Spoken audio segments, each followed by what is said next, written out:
Communiquer sur la performance opérationnelle suppose de communiquer à tous les acteurs de l'entreprise, de la direction générale aux acteurs du terrain. Communiquer suppose également la mise en œuvre d'un certain nombre d'indicateurs, pas en grand nombre, car après il sera difficile d'une part d'assurer leur cohérence et d'autre part de les suivre.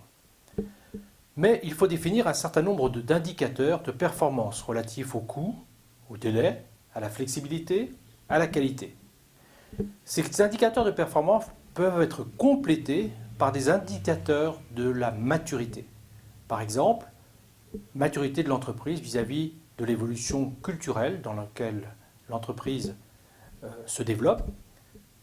Culture peut être complétée par l'éthique. Est-ce que l'éthique de l'entreprise est en phase avec les attentes des différentes parties prenantes internes et externes? Maturité, par exemple, liée à l'évolution numérique, qui évolue de plus en plus vite.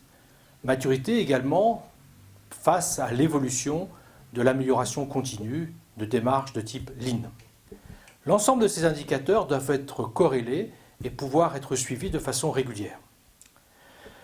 Ces indicateurs peuvent être corrélés et il est peut-être intéressant de montrer les différentes incidences réciproques que les uns peuvent avoir par rapport aux autres. Une démarche existe, c'est le Balance Scorecard. Le Balance Scorecard permet de conjuguer des indicateurs relatifs à la stratégie, des indicateurs relatifs à toute la démarche client et les parties prenantes externes à l'entreprise, des indicateurs relatifs aux personnes qui travaillent à l'intérieur de l'entreprise, et également peut-être des partenaires, des indicateurs liés bien entendu à la stratégie.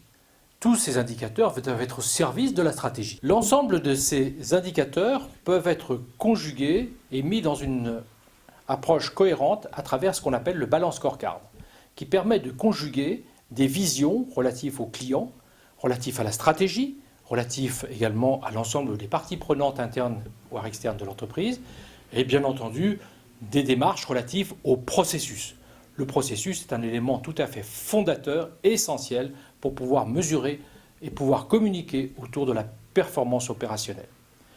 Autre démarche possible pour pouvoir suivre et communiquer, les démarches de type ABB, ABC, ABM. Les démarches de type ABB, orienté budget, ABC, orienté coût, ABM, orienté management, sont des démarches qui permettent de suivre et de pouvoir prévoir et vérifier qu'on a atteint tel ou tel type d'objectif par rapport, je dirais, à la réalité opérationnelle. Attention, ces indicateurs ne doivent pas être trop détaillés. Beaucoup d'entreprises se sont engagées dans des démarches de type ABC avec je dirais, une finesse d'études et qui fait en sorte que finalement elles se sont perdues. Restons, je dirais, en corrélation avec les objectifs globaux de l'entreprise. C'est pour ça que la démarche de type ABM est certainement une des démarches qu'il faut privilégier. Autre approche possible, beaucoup plus récente, c'est ce qu'on appelle le Process Performance Management.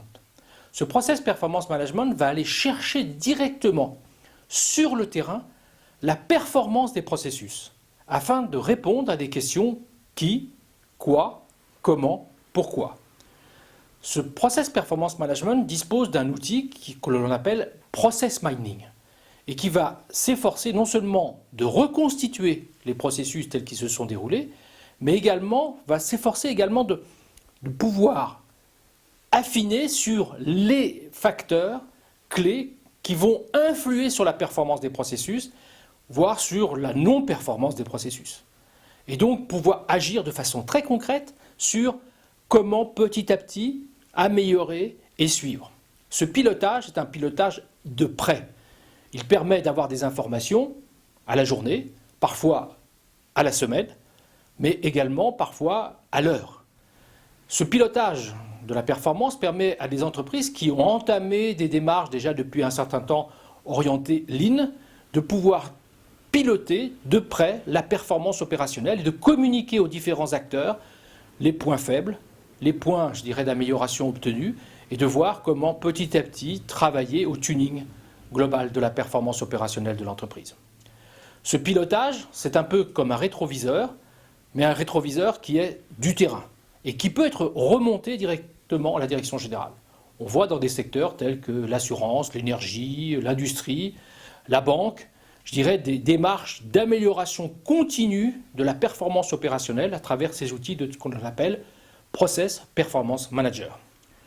Cela suppose, bien entendu, de mettre en place des sondes qui vont traquer directement l'information sur les systèmes opérationnels sans les affecter, mais de faire en sorte que l'on ait, je dirais, des résultats très tangibles et faire en sorte également que l'on puisse déterminer a priori des ROI, puisque ces outils sont complétés par des outils de simulation qui permettent, en fonction des hypothèses que l'on peut travailler, de pouvoir aller dans un sens ou dans l'autre.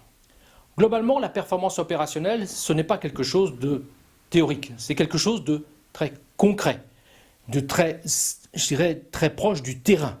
Et donc, il est très important de faire en sorte que, en focalisant sur quelques indicateurs, principalement orientés sur les processus, de pouvoir travailler à l'amélioration continue de cette démarche opérationnelle.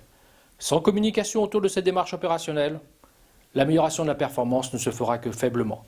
Plus la communication se fera sur les hommes du terrain, mais également en corrélation avec la stratégie, plus, je dirais, l'entreprise sera à la pointe du progrès et à la pointe de la performance.